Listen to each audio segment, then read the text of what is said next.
તો વડોદરામાં ફરી એકવાર શાંતિ ડહોળવાનો પ્રયાસ કરવામાં આવ્યો। તરસાલીના દિવાળીપુરા વિસ્તારમાં કાંકરીચારો કરવામાં આવ્યો।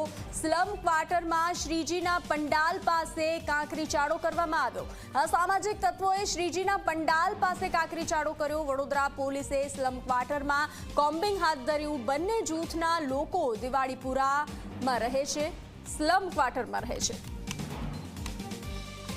તરસાલીમાં મકરપુરા પોલીસ સ્ટેશન વિસ્તારમાં તરસાલીમાં જે આર્ટિફિશિયલ લેક બનાવવામાં આવ્યું છે તેની પાછળની સાઈડમાં જે ગલી છે ત્યાં ગણપતિ પંડાલ છે।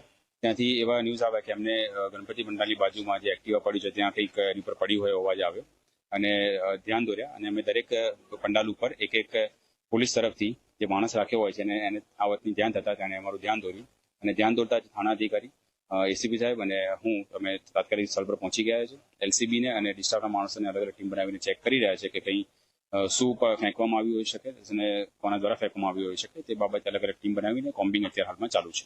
જેટલું અમે બધા ટેરેસ ચેક કરાવ્યું છે એવું કંઈ સંદિગ્ધ વસ્તુ મળી નથી આવી હજુ સુધી, પણ સીસીટીવી બી ચેક કરી રહ્યા છે જો આજુબાજુમાં ક્યાં હોય તો, અને દરેક મકાન વગેરે પણ જે છે આજુબાજુમાં પંડાલની બંને બાજુમાં એ અમે કોમ્બિંગ દ્વારા ચેક કરી